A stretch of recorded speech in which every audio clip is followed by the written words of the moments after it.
Good afternoon. Thank you for joining us today. We are going to be talking today about the Clean Watershed Needs Survey, specifically focusing on aspects of stormwater and green infrastructure. And this is, my name is Seth Brown. I'm the Executive Director of the National Municipal Stormwater Alliance, and I'll be the moderator today. And we have support here from Stantec as part of our ongoing project focusing on the Clean Watershed Needs Survey and stormwater. You'll hear a good amount of information about this Clean Watershed Needs Survey from the perspectives of both EPA and the MS4 permittees. We're privileged to bring this to you, and we appreciate EPA's support and their coordination on sharing information with us. This is a really interesting and very exciting effort, and it's very important too. This survey has been around since the beginning of the Clean Water Act, but the most recent survey was done in 2012. So there's been a pause since that initial since the last time we've done this. And there's been a history of challenges with getting stormwater data into this survey. So this effort is very important for our sector in that aspect. And you're going to hear why this is important. And I'll just say, initially, one of the reasons it's important is how we express our needs for stormwater infrastructure and green infrastructure implementation is this indexed to new federal funding programs. So the more that we can identify with our needs, the more that we'll actually get that support. So I'm going to move to our next slide, talk about what we're going to be talking about today. So just doing a brief introduction here. And we've got over 500 folks registered. We're going up on 300 people who are actually tuned in right now, which is great. We appreciate it. Obviously, this is of high interest. The first group we're going to hear from is EPA, and we're going to hear from Elizabeth Schlaut, Joshua Klein, and Robin DeYoung, who is going to join us in a little bit. I'm told, and Rachel Urban will be on as well. So they're going to go over all these aspects of the Clean Watershed Needs Survey, the nuts and bolts of it, the background of it, all of the good stuff. So you'll gain some understanding on that front. Then we're going to hear from Randy Neprash and Zach Henderson, both with NMSA, the National Municipal Stormwater Alliance. We're going to talk about this survey and the importance of it again, and from our perspective, from the MS4 perspective, and how we're going to move ahead. So this is the first in likely a series of webinars. This is an ongoing project and program, so keep this in mind. This is likely to be the first. We don't have any others scheduled, but it's going to be something that we're going to be doing more in the future. Just some quick housekeeping information. We do have PDHs available if there's any interest in that. So just you can email me, let me know. That information will be presented to you in a follow-up email with my contact information and whatnot. If you have any challenges with hearing or seeing what's going on, let us know through the chat function. I'll be monitoring that. So if there's any issues, we'll try to correct it, but just use the chat function that way. Everybody's muted except for us, the speakers. So if you've got questions, we'd love to get questions. You can see in our agenda, we have at least 15 minutes, if not more, for Q&A. So I would love to get your questions. Use the question function.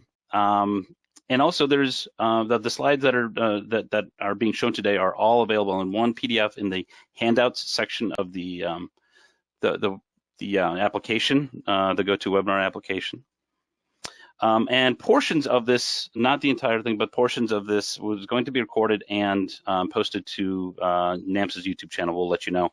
And of course, we're going to have a couple of poll questions as we wrap up. Just some quick context on NMSA and who we are and where we're coming from for those who aren't aware of us. Sorry to interrupt. Yeah. I don't see your slides, just so you know. Oh, you don't see my slides? Okay. Thank you.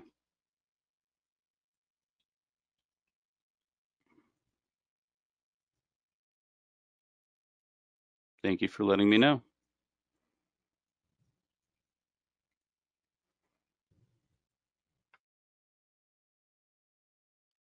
Oh, Randy, can you release? I think I need to, oh, I'm sorry. I got to show my own screen. I apologize for that. Thank you for that. I apologize. All right. So you guys have not seen my slides up to this point. Here's the housekeeping. I just went over that.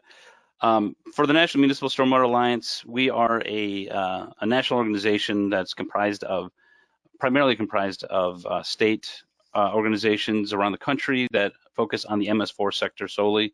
So you can see in that map, the states in blue are the states that are part of our organization. So we've got about 24 state members. We've got some individual MS4s that are part of our organization, and we've got about 25 affiliate or corporate members.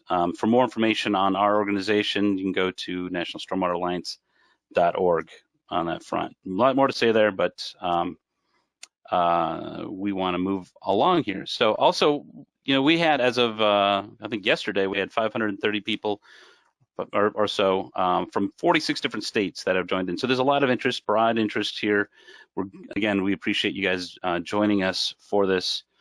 And you can see there's 31 states that have more than 8 attendees from each state. So there's high interest in a number of states, which is great. Again, we appreciate your support on that front. Okay, so before we get going and go into EPA's section of this, we're going to launch a couple of poll questions. You can see those poll questions right here.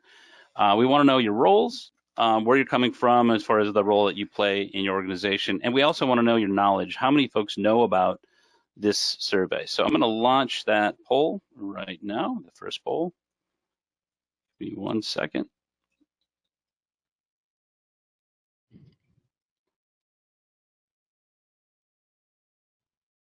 So we want you to, if you don't fit any of these categories specifically, then don't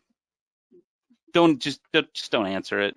There's only so many different options that we had available to us. We just want to get an understanding of, do we have mostly stormwater staff? Do we have folks that are actual state coordinators that are involved with this effort? Knowing this helps us understand how we're reaching different audiences and where to go in the future when trying to distribute this information.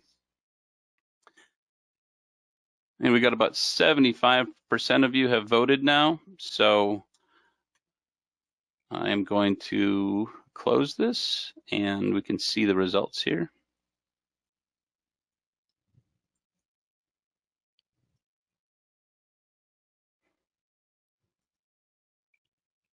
And you can see that we have about close to 50% of the folks here are stormwater staff and permittees, which is great because we're trying to reach this audience because this is really where the rubber meets the road when it comes to identifying stormwater needs with this survey. So thank you for that. And then we'll go to our next. Hey, Seth? Yes. Can you go back to those results? It shows percentages. I'm wondering if you can translate that. Can you translate that into numbers, especially for state coordinators? We have 10% state coordinators, right? Yep. How many is that in absolute number? It depends on how many had, well, that would be close to 50, right? If we've got, it'll be closer to 30, 35, actually 30. We've got 340 attendees right now, so that would be about 34. So that's a pretty good thing. Thank you for pointing that out, Randy. That's an impressive number. Thanks. And that's it. That's really important. Do you want to talk real quickly while I go to the next one, why that's important, Randy?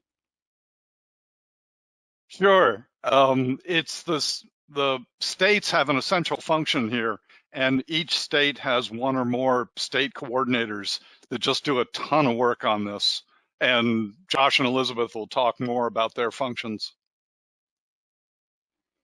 Yep. It's very important, and we really appreciate the state coordinators being on because without the support and the leadership of the state coordinators, it's going to be really challenging to move this ahead in the space for stormwater. Now we're trying to understand and ascertain your level of familiarity. Have you heard this? Have you heard about this survey before? Do you know a little bit about it? Are you very familiar? Do you know all the aspects of it? So we'll let you guys vote. We got, looks like around 50% have voted right now. And our guess is that we're going to see more folks that have not heard about it. And that would be a good thing, because then you're going to learn a lot today, which is what we're all about. So, okay, we're coming up on 75%. That's usually where I'm gonna, there we go. Okay, so I'm gonna close this, and then I'm gonna share these results. And again, Randy or others, if you guys wanna opine, we can do that. So it looks to me, percentage-wise, we've got close to what, 70% know very little or not much at all, which is not that surprising. And we're not seeing the results right now, Seth. Oh, I apologize. I hit the button and it didn't. There we go. Sorry about that. Got a little bit of delay on my side. So it looks like a vast majority have not heard about it or know very little about it, which is great. I mean, it's good that this is going to be knowledge that's going to be helpful for you. Well, and a large part of the reason why NMSA has started this project is that we thought that the familiarity with the Clean Watershed Needs Survey among the stormwater community of practitioners was really limited. So this is bearing that out. Thank you. Excellent. Well, thank you. And Randy, I'm going to pass this over to you.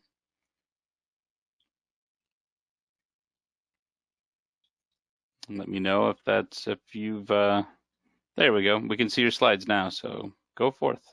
Excellent. Thanks, Seth.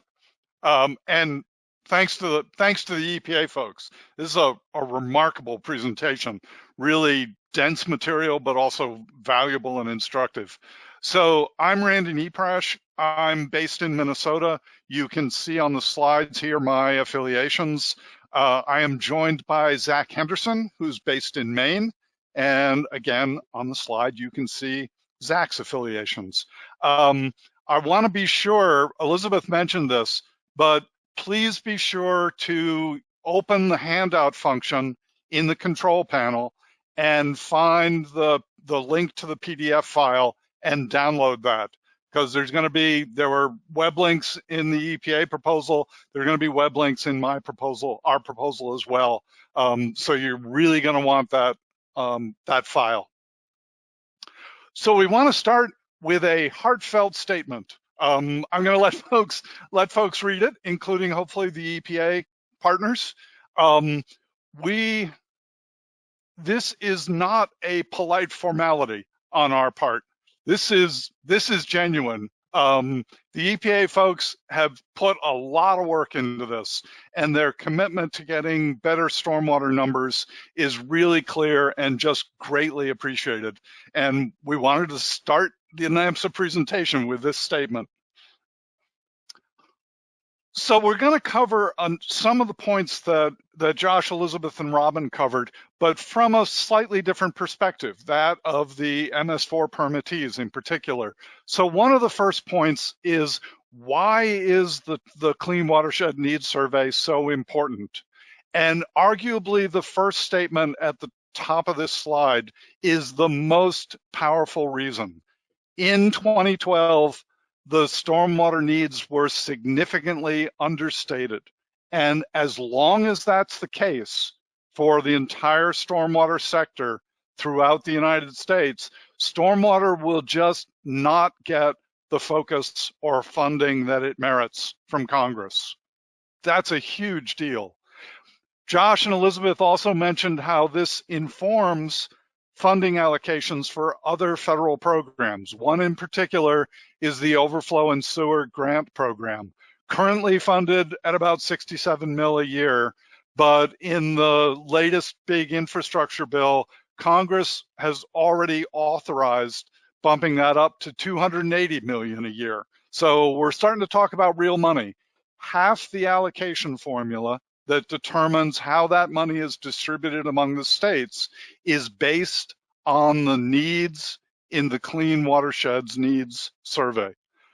What this means is if the needs for your state are underreported, your state will get less money, not just this year or next year, but for years into the future. And less money for something like the OSG program for your state will mean less money for local stormwater projects. Finally, there's this point that the stormwater needs in the survey are publicly available. So they're going to show up in things like the ASCE report card and the Water Environment Federation's MS4 needs survey. It's important in establishing that stormwater is a big deal in the United States. We stated that you've heard from multiple directions now that the stormwater needs were underreported in the 2012 Clean Watershed Needs Survey. Well, what does that mean exactly? Here is a link to the report from that survey. It's not terribly long. It's 41, 42 pages long, but 16 states in the 2012 survey literally reported no stormwater needs whatsoever. It included Washington, D.C. Another 16 states reported an average of $41 million in stormwater needs each. Keep in mind, that's supposed to be for a 20-year time period. That's an absurdly low number. 4 states, Texas, Maryland, New York, and California, reported significantly higher numbers. Their reported needs actually represented 65% of the total stormwater needs for the entire country in the 2012 survey. The last data point on this is of all the MS4 permittees around the country, only 21% were thought to have reported needs. That's just too low, and our goal is to do better this time around. Here, I talked about those 2 characteristics of states, 16 states each.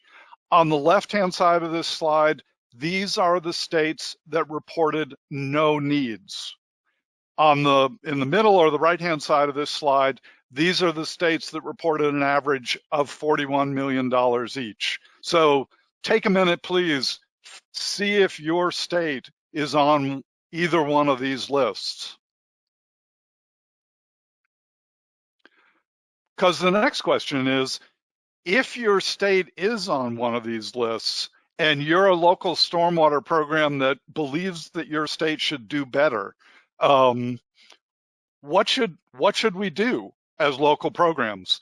One suggestion, not surprising coming from NMSA, is your local program should work with other local programs around your state. One city, one community can have a certain impact at the state level. You can have a much larger impact if you're speaking as a coalition of communities or cities.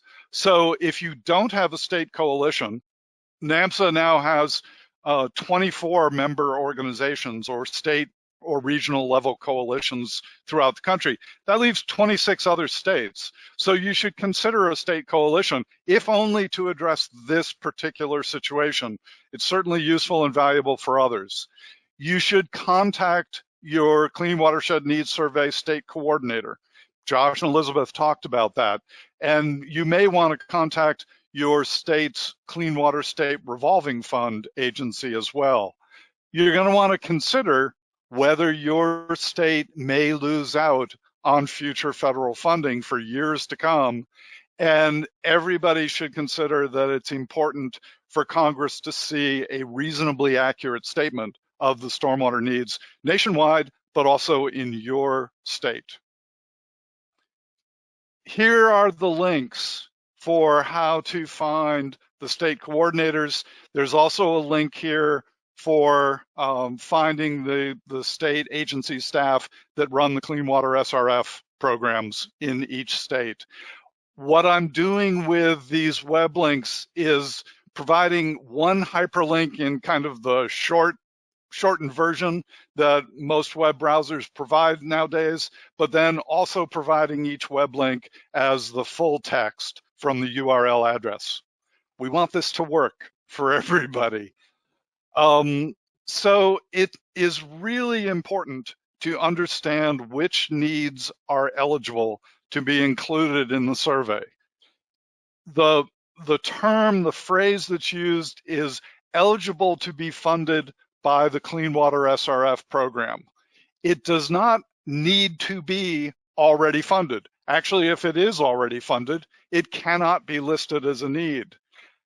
A project or a need from your local program does not need to be on your state's project priority list or intended use plan.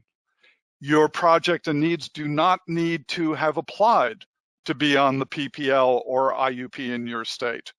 And the needs need to be considered eligible by both your state coordinator and EPA. This document is arguably the most useful. This is the Bible for what's eligible for Clean Water SRF funding. Again, I'm providing hyperlinks to this.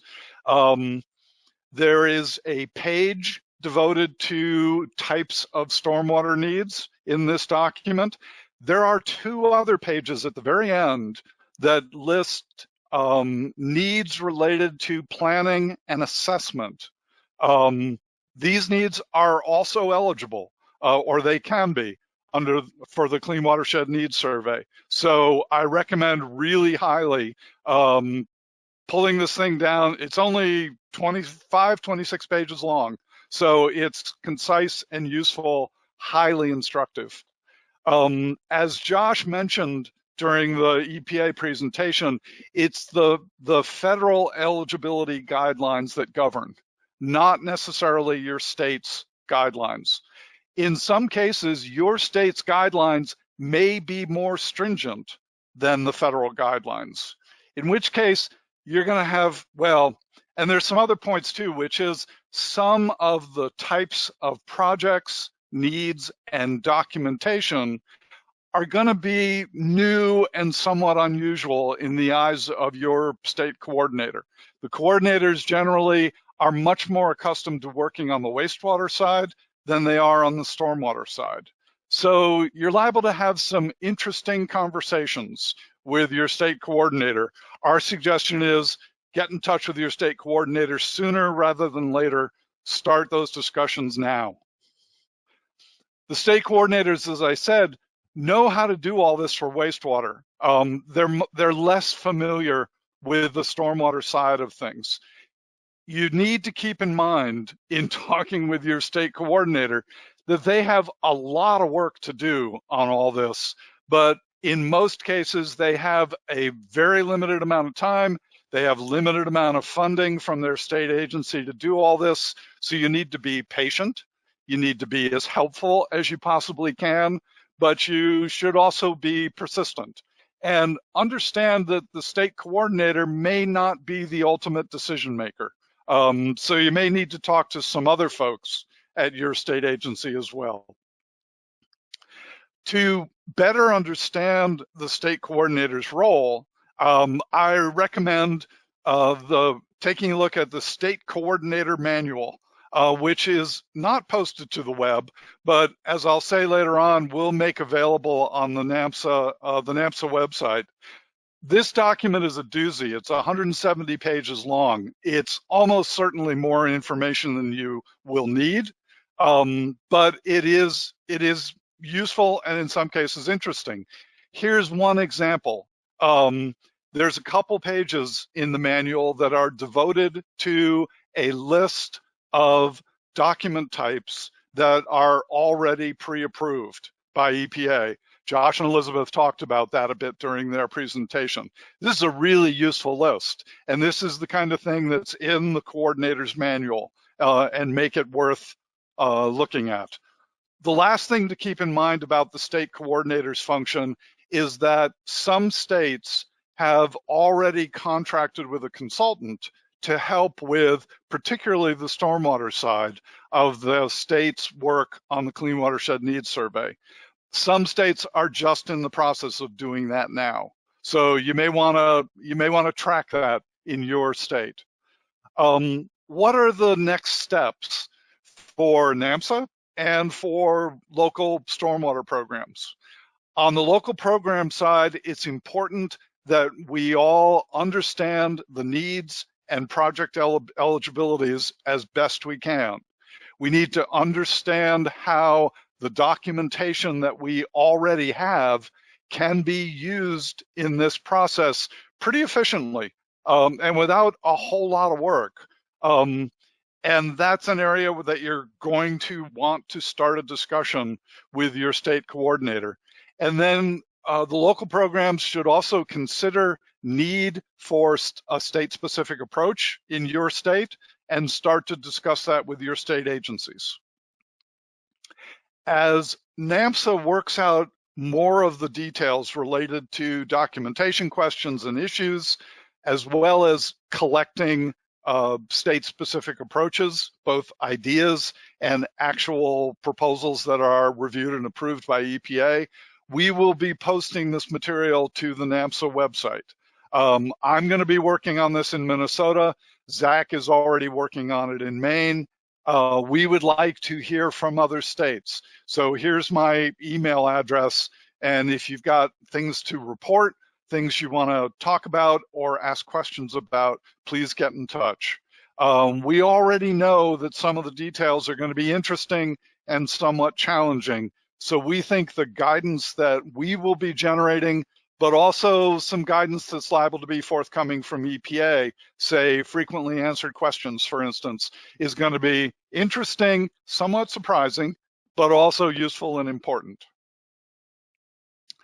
NMSA is going to collect and post information on various state-specific approaches. We are already looking at state-specific approaches in various states. Here are a couple examples. Josh and Elizabeth already talked about Tmdl implementation plans. These apply both for cities, but also load allocations that are written into Tmdls for rural and ag BMPs. Some of those numbers can be really significant because some of the land areas are really large.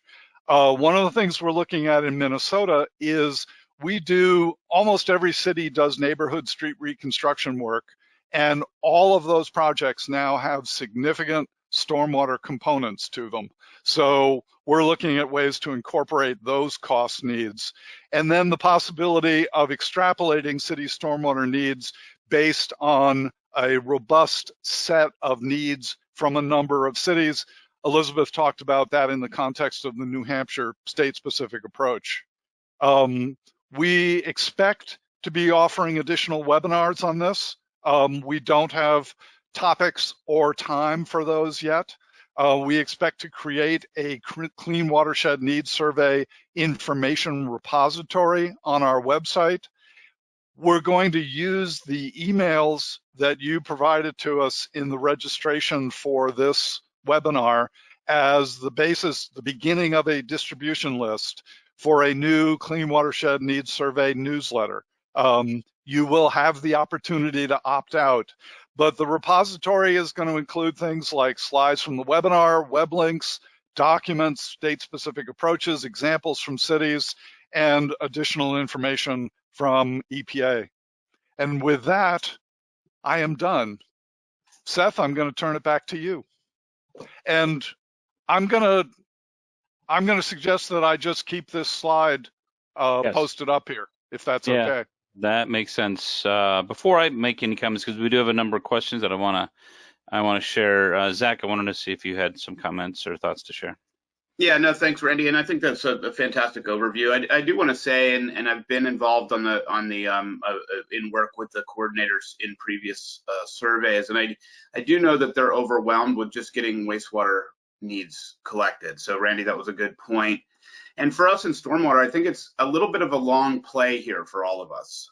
It's pretty clear that this is one step every 4 years. This should be done. It isn't always done, but getting the communication set up with your coordinators, providing support for them through whatever engaged state-wide organization or regional organization that you have. We really think that that's a good first step. Even if we don't get the needs done this year, I know Randy and I are anxious to have a lot of needs come in. We want those to happen, and I know EPA does too, but it's important to start to build this. Every 4 years, we should be getting better about it. And keep in mind also that we could chase around a lot of small needs, and that's just going to burden the coordinators with a little bit of paperwork. We need to think about what are the big stormwater needs within our states, and I think that will be kind of an important kind of triage for us as we think about the level of effort on this thing. I know that's easier said than done. One it's good, good food for thought. And Seth and Randy, I don't know, in the interest of time, do we want to plug the WEF Stormwater Summit this summer, where there'll be more conversations about this? Absolutely, yeah. That's going to be June 27th through the 29th, I believe, in Minneapolis, in Randy's backyard in my hometown. So I'm looking forward to that. But I think we're going to have more information about this, and we'll have some updated information. And I think, and so folks should check that out. It's the WEF Stormwater Summit. Please check that out. I do think that as we go along, as you talked about this, Zach, that we have to look at the long game here, which is we're not going to snap our fingers and everything's going to, appear. This is going to take some time, and we're going to get better each time we do this. But I can't overstate how much that Josh and Elizabeth have gone out of their way to be helpful for us. So it's so greatly appreciated that you guys are doing this and taking time. And if anyone has questions out there, please reach out to them, because they want to get this right. They're unbelievably responsive. And maybe I'm putting too much on you you're going to get too many emails, but honestly, I know that's how you're wired. So as we so we're up on time. I want to see if Randy, because Randy's kind of leading the charge for NMSA on this. See, Randy, if you have any closing thoughts on this, or same with Josh and Elizabeth, if you guys have any closing thoughts. I think this is great stuff. It gives everybody a flavor about just how interesting, let's say, this is all going to be, but also how important it is. So we really appreciate everybody who spoke today, and we also really appreciate you folks that are on the webinar. And this is just the beginning. You're going to see a lot more information on this in the next few months. Yep, and we'll be following up on this definitely, and so and we're going to reach out to those who attended this for the future if we get more information or have more of these planned. Any last words? Anyone else? Josh, Elizabeth? Just want to say thank you to everyone who attended. Thank you, Seth, Randy, Zach, NMSA. We really appreciate you guys getting the word out about this survey. We want, as we've said, to get the most robust response possible and truly capture the needs. So thank you for helping us achieve that goal. Okay, great. All right, well, with that, we're going to wrap things up and end it. So everyone, thanks for joining in. And again, if you want PDHs, let me know, and we'll be seeing everybody soon. Thanks a lot. Thanks. Bye.